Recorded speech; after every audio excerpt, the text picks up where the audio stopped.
What is up, guys? Welcome back to the channel and welcome back to another episode of Bleeding BnG. We finally are back with our game recaps, recapping an official game, a real live NFL game. But before we get too deep into this video, you already know what I'm going to say. Be sure to comment, be sure to like, be sure to subscribe. On the road to 2,000 subscribers and football season is here, so why wouldn't you hit that subscribe button? But let's get into this video. To give you a timestamp as I do for all of my episodes, today is Sunday, September the 8th, and it's about 5 minutes before midnight. Yeah, I'm up late. Yeah, I'm up late, grinding, putting in the work, and I don't know why. And I honestly don't know why. Because the Washington Commanders got their asses handed to them today at the hands of the Tampa Bay Buccaneers, falling 30-27. And I know it's week one, and I'm going to try my best to not be over dramatic in this episode. I'm going to try my best to not complain in this episode, and I'm going to try not to sound off the fire alarms too early.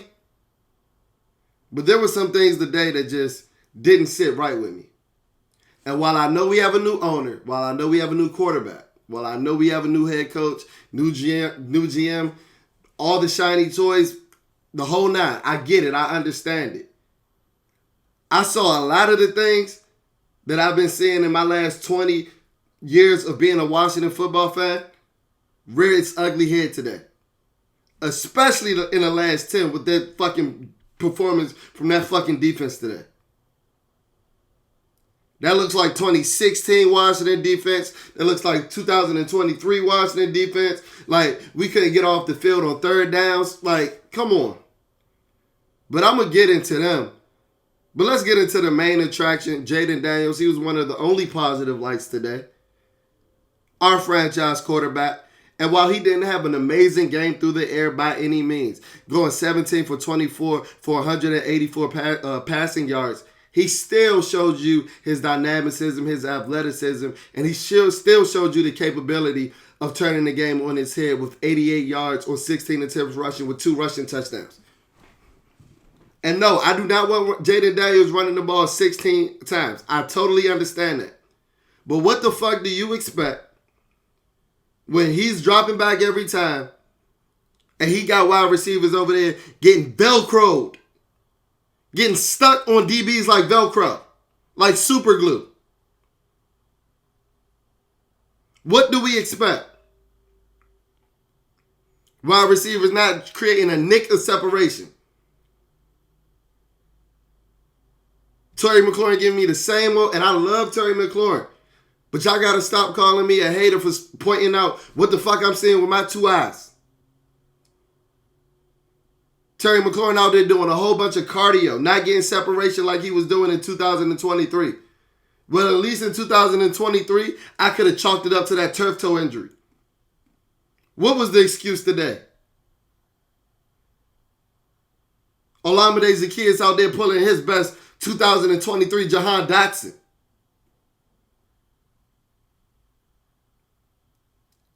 And I'm just sitting here watching that game today. And while in Adam Peters I trust, in AP I trust, I totally get it. But I couldn't help but to think as I'm watching that game today, did he really think that this was the supporting cast that was ideal to set Jalen Daniels up for success going into his rookie season? And I'm not saying that Jahan Dotson was the answer by any means. But he was out there. He had the same amount of yards as me Friday night in the Philadelphia Eagles game. He was not the answer. But I don't see how you can look at this skill position group on the offensive side of the ball and say, nah, I'm good on Brandon Ayuk. He's outside of my price range. Bullshit. Bullshit. I don't say I don't want to drive. I don't want to move up too far in the first round to get a tackle, to get a left tackle to protect my franchise quarterback. That's too far outside of my price range. Bullshit. Bullshit. When you're this bad, you're gonna have to take some risk. You're gonna have to swing for the fences on the margins of your roster to try to take some home run swings. Because we are talent inept on this team. And it showed today. I think that was the biggest takeaway from this game, is that we don't have the talent. Not on paper, not in between the white lines during the actual game. We do not have the talent. And I know Adam Peters tried to do his best to purge this roster of the Ron Rivera holdovers and everything. But guess what? It just simply ain't enough. And I know it's a hard task to do in year one. And that's why I'm punching myself for that 10-7 prediction that I gave in that last episode. Because it ain't going to take me a month. It ain't going to take me a couple weeks. It only took me a couple drives today to see that this team ain't good enough. Top 5 draft pick, here we come. Like, the game started out all bad. The cornerbacks were fucking lost from the first snap. Thank God Baker Mayfield wasn't awake yet on that first drive, or we would have been beat for 2 touchdowns. Thank God Jalen McMillan can't fucking catch, or we would have been down by a touchdown a minute into the fucking game. Then you go out there, you give up a field goal. Defense, cornerbacks, entire secondary out there in fucking la-la land. And then in your first offensive possession, with your new franchise quarterback, with your number 2 overall pick, he throws a backwards pass that goes 13 yards in the motherfucking backfield. Like, this just started off bad. It started off bad. And I hope that this is not what we about to be going through all season.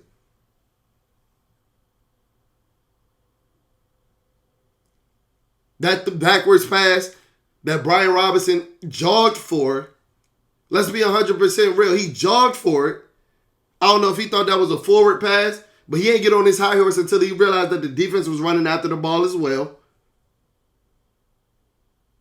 Who knows? That could have turned from 2nd and 23 into 2nd and 16 if he just simply knew how to track the fucking ball. And that just knocked us off track for the entirety of that drive,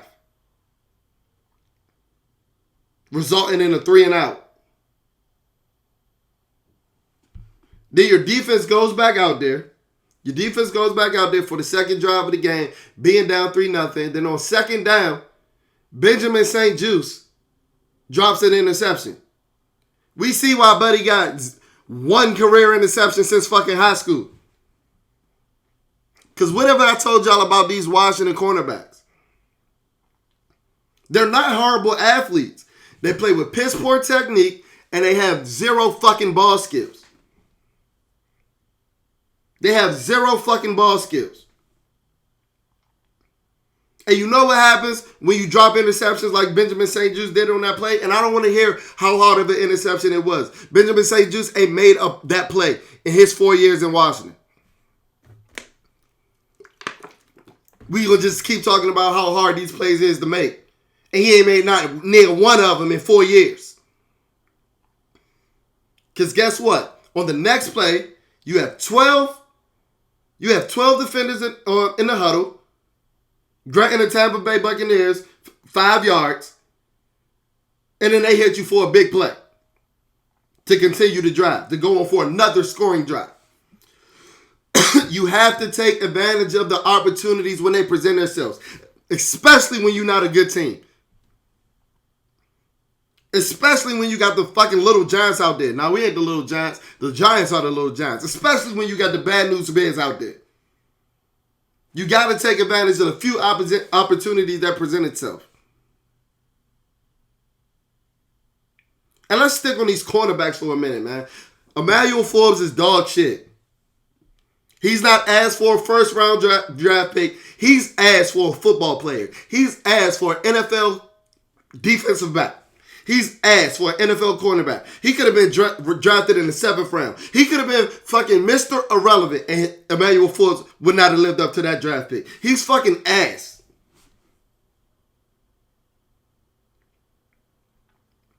And then when I see it, and then to go along on the same day when I see Christian Gonzalez have Jamar Chase in fucking hell all game,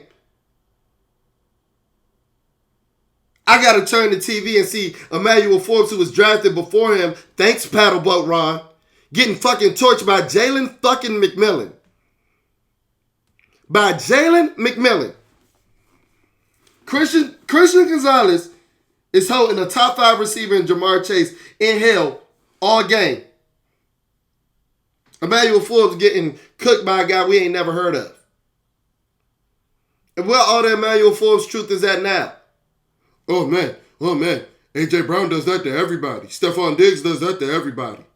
I told y'all it wasn't just A.J. Brown and Stephon Diggs last year. But what the fuck you about to tell me now? I guess Jalen McMillan does it to everybody too. That's what we about to go with now? Are you going to finally come to your senses that Emmanuel Forbes is dog shit? He's ass. He's ass. We have the worst starting cornerback duo in NFL history, and I don't think that's hyperbole. We got a Vogue GQ model cosplaying in the NFL corner and Benjamin St-Juste. And Emmanuel Forbes about to be selling fucking houses in about 3 years, telling all his clients how he got the interception record in college. That's how bad these niggas is. That's how bad these niggas is. Like, it's all bad. It's all bad. I don't know where to start with the offense or the defense because it wasn't too many highlights. It wasn't too many shining stars in this game today. It wasn't too many Washington Commanders that I could have gave game balls today. John Allen back to doing all that fucking clapping in the pregame warm-up. And I was watching that video like, man, maybe this time is different. Because he's still doing the hand clap, but the choker was gone. He got a nice fade. The plaits was gone. But he's still missing tackles on fucking... He's still missing sacks on fucking quarterbacks left and right.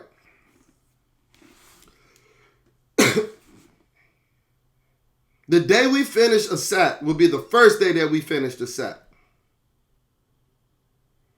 We let Baker Mayfield look like fucking Michael Vick escaping the pocket on us today. Lord knows what the fuck we gonna do against an actual mobile quarterback. Daniel Jones is dog shit. Daniel Jones might be the worst starting quarterback in the NFL. But he very well might rush for 250 yards against us next week. Y'all know what he does. Y'all know what he's been doing to us in the past. So why would we think anything different is going to happen? This team ain't showed you anything different. Shiny new toy with no substance. And the biggest thing that really pissed me off today, like I said, I was delusional thinking we was going 10-7. We dog shit. We dog shit. And today showed you really have a lot of holes on this roster. Whether that be tackle, whether that be cornerback, both of them. Whether that be having a premier pass rusher. Whether that be having a superstar wide receiver 1. You have so many fucking holes on this roster. But the biggest thing that irked me today is even the guys that I thought I could count on was getting fucking cooked today. Bobby Wagner looked like he belonged in a retirement home today.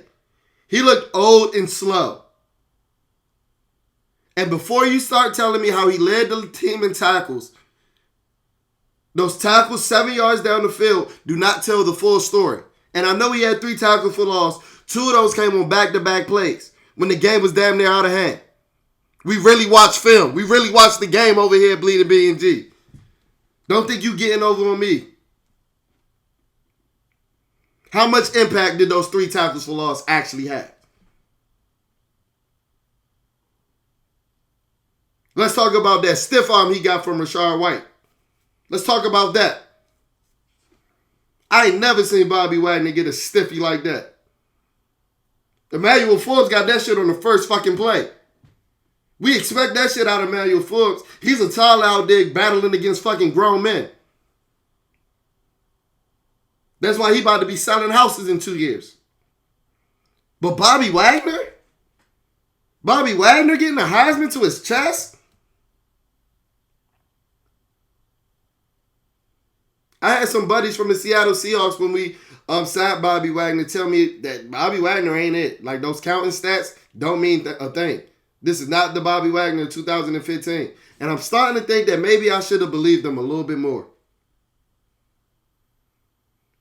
Because while I didn't think that we were getting the Bobby Wagner of 2016, I thought we might have at least been getting the Bobby Wagner maybe 2021. We ain't even get that. We got Los Angeles Rams Bobby Wagner. The Bobby Wagner that they got rid of after 1 year. And then to go along with the lines of the guys that I thought that I could count on, Mikey Samuelson was getting fucking baked today. God damn, Mikey. God damn. We already fighting an uphill battle with fucking Wee Benjamin St. Juice and A.J. Brown Jr. and Emmanuel Forbes. Not you too, brother. Not you too.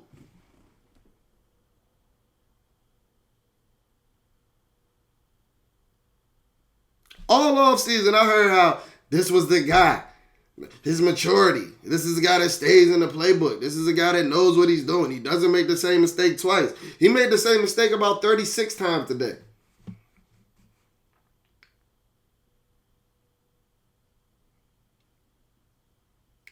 And while I've just talked about what we've done on the field so far and how we really look like the Bad News Bears, I'm going to spare him. I'm going to spare him. I'm going to spare him. But Dan Quinn left me scratching my head a couple of times today. Dan Quinn left a brother scratching his head a couple of times today. Just to give you a couple examples. He looked as if he wasn't eager to score. He looked as if he knew his offense was inept. Letting the Tampa Bay Buccaneers wind down the clock after the 2-minute warning going into halftime. Stelly just running the ball. And then if you're going to do that and then save that one timeout, why would you take a knee after? Why don't I at least get a shot play? What was the point in holding on to that timeout then? Riddle me that. Riddle me that. Why didn't we go for two after Jaden Daniels' first rushing touchdown to cut the lead from to give us, after a second touchdown to cut the lead to 10, at 13-23, Why didn't we? Dan Quinn got me flustered. Why didn't we go for two after that? Like our offense had just been driving up and down the field all game. Like we were just granted scoring opportunity after scoring opportunity. When you got your kicker out there on fucking joke time. I could have kicked better than Cade York today. But we're going to get into his sorry ass at the end of the episode. Because kickers ain't really that important. If we being 100% honest. Unless you got one like Cade York who can't hit the fucking broadside of a barn.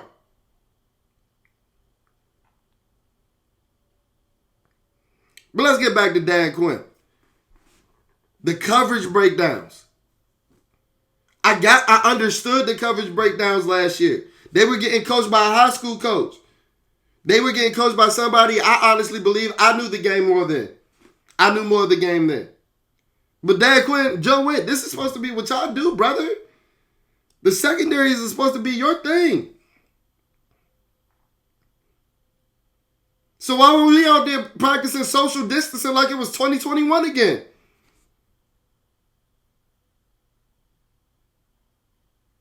Make it make sense. Make it make sense. And to stick on the line of these coaches. Let's stick on the topic of this coaches for right now. I ain't gonna lie.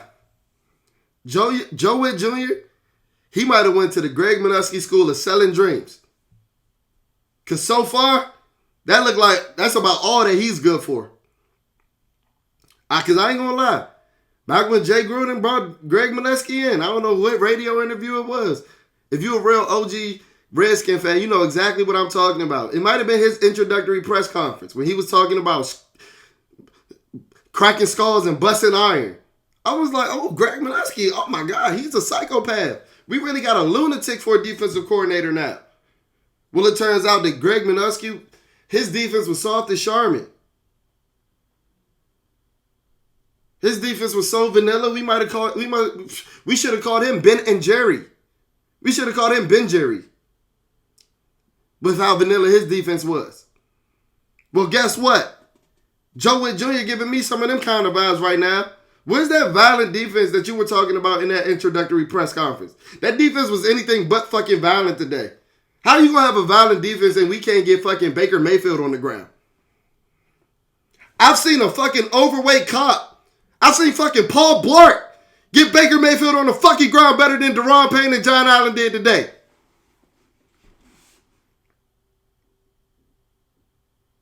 What the fuck is this violent defense? Like I said, I know it's week 1. But this is stuff that I've seen in my last 25 to 30 years of being a fan. And I'm only 29.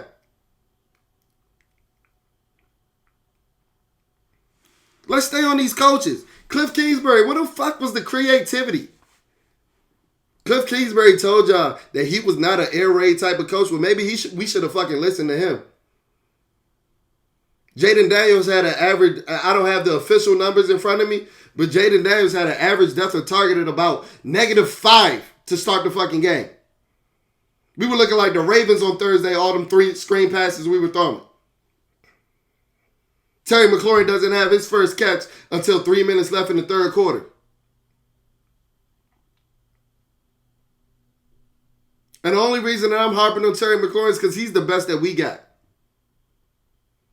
But how many coordinators are we going to run through when we keep talking about when these guys going to give Terry McLaurin the ball? I was right there with you. I was right there with you. But we on the third offensive coordinator that we saying the same shit with.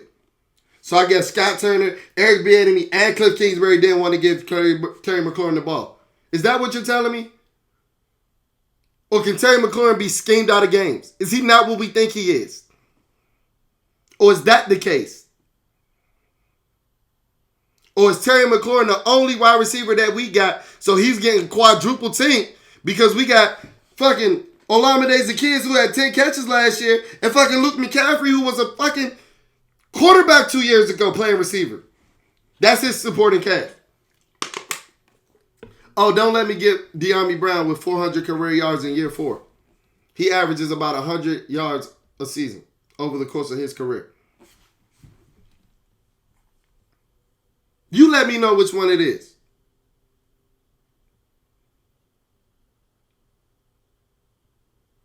Brian Robinson had 12 carries for 40 yards and 1 touchdown. I didn't think that the run game had much creativity.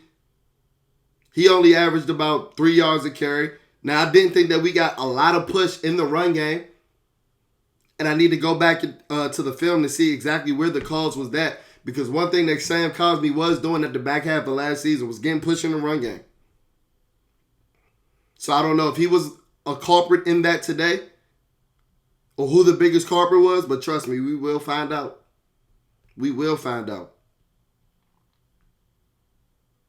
We will find out.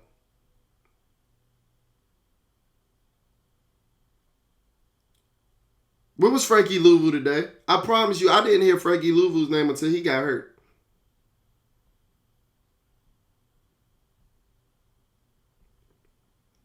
Like, and these are guys that we were hyping up. Myself included. I'm not over here to try to be a I told you so type of guy. I thought things were going to be different this year. So far, through 1 week, it's the same old, same old. And yeah, things can very well turn to a more positive light. But I can only go off the evidence that I have. I can only go off the proof that I have so far. And so far, through 1 week, it's looking like the same shit that we've seen over the course of the last 10 and 20 years, like I said to start this episode. We still have kicker woes. Like I said, I think I could kick better than Cade York at this point. He missed 2 field goals. Then he kicked the fucking ball out of bounds. Do you know what all 3 of those kicks resulted in? Or resulted in, excuse me? Short fields for Tampa Bay. I believe they scored on all 3 of those. They got the ball at the 40 on the kickoff out of bounds. And then I believe he missed a 57 and a 46-yard field goal. So you putting this trash ass defense out against Chris Godwin, Mike Evans, Baker Vick, because that's what y'all had him looking like, and Rachaad White. And they only got to go about 20 yards to get in field goal range? Yeah, it's all bad. It's all bad. Only 1 week, but this 1 week was damn near all bad. Like, it is what it is. We had one of the worst showings throughout the entire NFL today. And guess what? The team that had the worst showing, or the second worst showing, because the Carolina Panthers are dog shit, but the team that had the second worst showing in the New York Giants is coming to Landover next week. And they've been beating the shit out of us for years. So why the fuck am I going to think? I'll be a fool to think that something's going to change.